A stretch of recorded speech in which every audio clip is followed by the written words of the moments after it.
कैसे हैं आप सब लोग। उम्मीद है कि आप सब लोग बढ़िया होंगे। तो आज की क्लास में स्वागत है आप सभी लोग का। तो आज जो हम पढ़ने वाले हैं वो हम पढ़ेंगे क्लास 7 का ज्योग्राफी, जो कि आपका चैप्टर नंबर 1 है। क्लास 7 का आपका ज्योग्राफी ये हम पढ़ने वाले हैं, हमारा पर्यावरण। इसमें सबसे फर्स्ट चैप्टर जो हम आज पढ़ेंगे वो हम जानेंगे पर्यावरण के बारे में, जो पर्यावरण क्या है। ठीक है, तो सबसे पहले हम देख लेते हैं। इसमें ये कुछ चैप्टर्स है, 7 चैप्टर्स है, जिसको कि हम एक एक करके पढ़ेंगे। आज हम जानेंगे कि पर्यावरण क्या है इसके बारे में। फिर उसके बाद जो है आपका है हमारी पृथ्वी के अंदर वाले भाग के बारे में बात करेंगे। फिर उसके बाद हमारी बदलती पृथ्वी के बारे में हम बात करेंगे। उसके बाद वायु क्या है इसके बारे में, जल के बारे में हम बात करेंगे। यानी कि ऐसे करके हम ये 7 चैप्टर कर लेंगे। तो आज सबसे पहले बात करेंगे हम तो बच्चा आज हम सबसे पहले बात करेंगे पर्यावरण के बारे में। तो इसमें हम क्या सब पढ़ने वाले हैं, इस चैप्टर में हम पढ़ने वाले हैं इस चैप्टर में हम क्या पढ़ने वाले हैं सब। तो इस क्लास में हम बात पर्यावरण क्या होता है इसके उसमें प्राकृतिक पर्यावरण के बारे में हम बात करेंगे, मानव निर्मित पर्यावरण के बारे में, फिर मानव पर्यावरण के बारे में, फिर प्राकृतिक पर्यावरण में हम बात करेंगे स्थल मंडल, जलमंडल, वायुमंडल, जैवमंडल।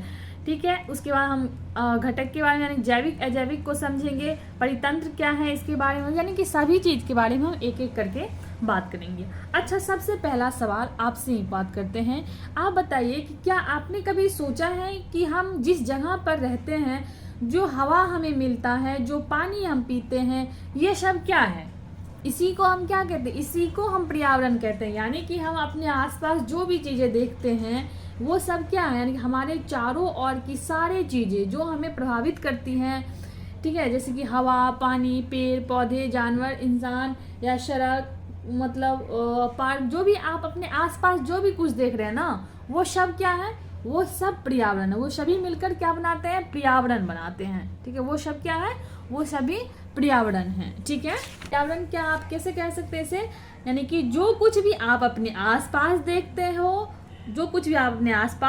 हो, चाहे वो स्कूल हो, भवन हो, मेज हो, कक्षा में रखी कुर्सी हो, यहाँ तक कि खुला मैदान हो, सड़क, कूड़ा करकट, ये सभी चीजें जो देखते हैं ये सब क्या है? ये सब एक पर्यावरण का अंग है। ठीक है, आगे हम बात करेंगे पर्यावरण के कुछ पर्यावरण प्राकृतिक पर्यावरण के बारे में। अगर आगे हम बात करें, अगर प्राकृतिक पर्यावरण के बारे में बात करें, तो प्राकृतिक पर्यावरण कैसे बना है अगर हम बात करें, तो ये सभी चीज यानी कि भूमि, जल, वायु, जीव जंतु, ये सभी से मिलकर क्या बना है? यानी ये सब क्या है? ये सब प्राकृतिक पर्यावरण है। ठीक है, यानी कि भूमि, जल, वायु, पेड़ पौधे से मिलकर प्राकृतिक पर्यावरण बनता है। ये आप अपने बुक में देख सकते हैं, आपके अपने बुक से पढ़ सकते हैं। ठीक है, आप जब भी क्लास कर रहे हैं तो आप अपने पास अपना बुक जरूर रखा कीजिए। ठीक है, ये देखिए आपका प्राकृतिक पर्यावरण है ना। प्राकृतिक पर्यावरण में क्या सब है? यानी कि ये सब देखिए आप, जल, वायु, स्थल, सजीव, यानी कि जैव मंडल, स्थल मंडल, वायुमंडल, जल मंडल, ये सभी से मिलकर क्या बनता है? प्राकृतिक पर्यावरण बनता है। यानी कि पर्यावरण के कितने घटक है? आप देखिए पर्यावरण के 3 घटक है। ठीक है, प्राकृतिक पर्यावरण, मानव यानी कि मानव निर्मित पर्यावरण, और एक मानव पर्यावरण हो गया। ठीक है, तो सबसे पहले अगर हम बात करें तो यहाँ पर प्राकृतिक पर्यावरण के बारे में अगर हम बात करेंगे तो वो जल यानी कि जलमंडल, वायुमंडल, स्थल मंडल और जैवमंडल, ये सभी से मिलकर क्या बनता है? प्राकृतिक पर्यावरण बनता है। आगे अगर हम बात करें यहाँ पे मानव निर्मित पर्यावरण के बारे में, तो बाबू मानव निर्मित पर्यावरण क्या है, क्या होता है बताइए?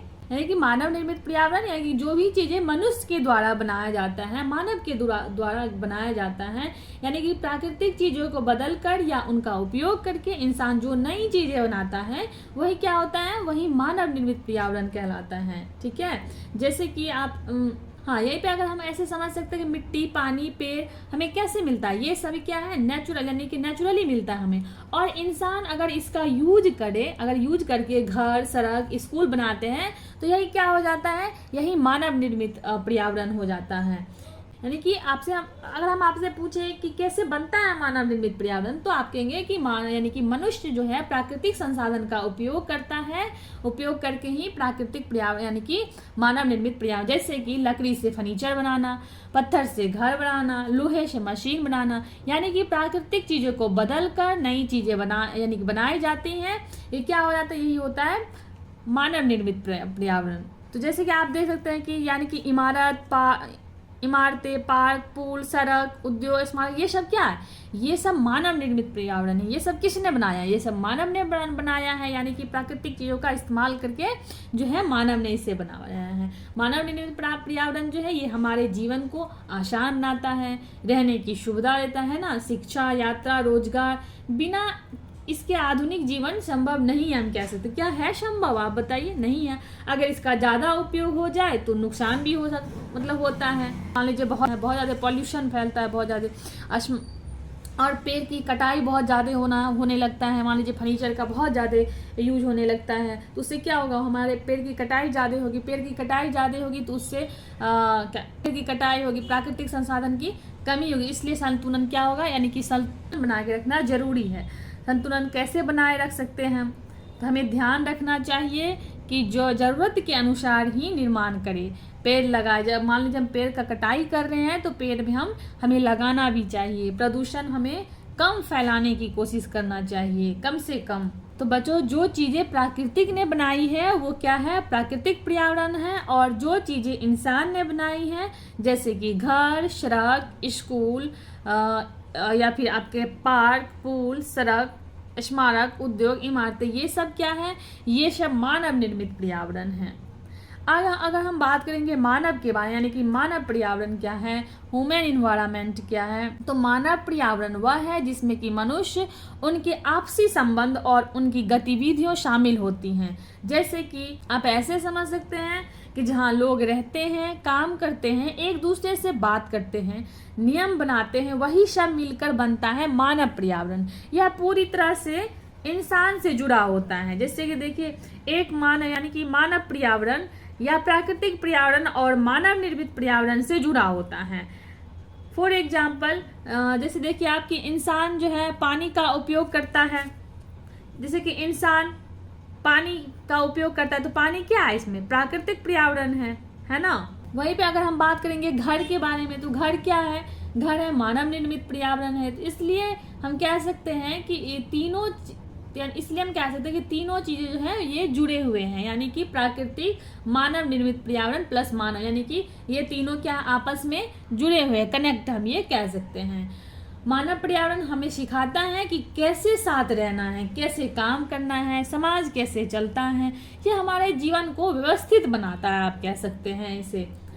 अगर मानव सही तरीके से व्यवहार ना करे तो झगड़े हो सकते हैं, असमानताएं बढ़ सकती हैं, पर्यावरण को नुकसान हो सकता है। इसलिए हमें एक दूसरे का सहयोग करना चाहिए। क्या करना चाहिए? सहयोग करना चाहिए। नियम का क्या करना चाहिए? पालन करना चाहिए।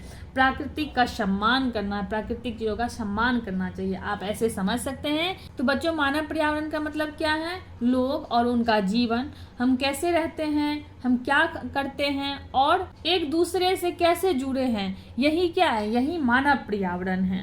ठीक है, तो यानी कि हम यहाँ पे बात कर लिए मानव पर्यावरण के बारे में, बात कर लिए मानव निर्मित पर्यावरण के बारे में, यानी कि बारे में बात कर लिए, प्राकृतिक पर्यावरण के बारे में बात की। इसको हम थोड़ा और डिटेल समझते हैं। प्राकृतिक पर्यावरण के बारे में हम और बात करते हैं। देखिए, प्राकृतिक पर्यावरण को हम ऐसे समझेंगे। तो आगे हम बात करते हैं कि प्राकृतिक पर्यावरण के बारे में। देखिए, प्राकृतिक पर्यावरण क्या है? प्राकृतिक पर्यावरण वह है जो कि हमें प्राकृतिक से प्राप्त होता है, जिसे मनुष्य ने नहीं बनाया है, यानी कि प्रकृति की बनाई हुई चीज है, सभी चीजें हैं, प्राकृतिक पर्यावरण कहलाता है।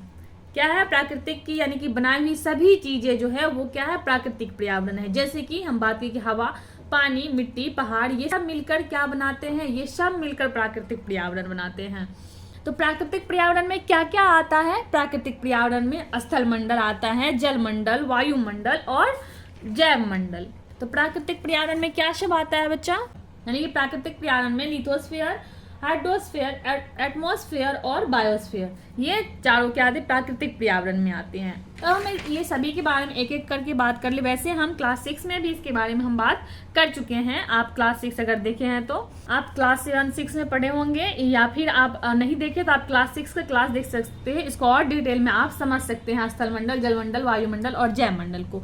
फिलहाल यहाँ पे थोड़ी बात कर लेते हैं सभी के बारे में। स्थल मंडल क्या है? स्थल मंडल यानी कि पृथ्वी की ठोस सतह है। इसमें शामिल है भूमि, पहाड़, पठार, मैदान, ठीक है, यानी कि इसी पर हम रहते हैं और हम यही खेती भी करते हैं। अगर हम बात करें जलमंडल के बारे में तो जलमंडल क्या है यानी हाइड्रोस्फीयर क्या है, तो जलमंडल के क्षेत्र को हम क्या कहते हैं, जलमंडल यानी कि जलमंडल कहते हैं। जैसे कि यहाँ जल के विभिन्न स्रोत हो यानी कि स्रोत से मिलके जलमंडल यानी कि जलमंडल के विभिन्न जल के विभिन्न स्रोत से मिलके यानी कि महासागर, नदियाँ, झील, वर्षा ये सभी से यानी कि सभी जलाशयों से मिलके जो है जलमंडल बनता है। ये सभी प्राणियों के लिए आवश्यक है, बिल्कुल है।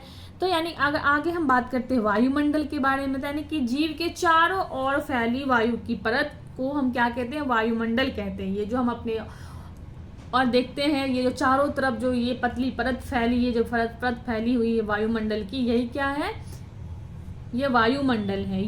यानी कि वायुमंडल जो है ये क्या करती है, ये हमारे लिए क्यों जरूरी है, तो ये जो है यानी कि वायुमंडल जो है यह हमें सूर्य के यानी कि सूर्य से ये जो बहुत सारी ये जो गर्मियाँ होती है, सूर्य से झुलसा देने वाली गर्मियों से हमें बचाती हैं, हानिकारक किरणें से यानी हमारी रक्षा करती हैं। आगे हम बात करें अगर हम जीव मंडल के बारे में, यह वह क्षेत्र है जहाँ की जीवन संभव है। जीव मंडल यानी कि जहाँ की जीवन संभव है।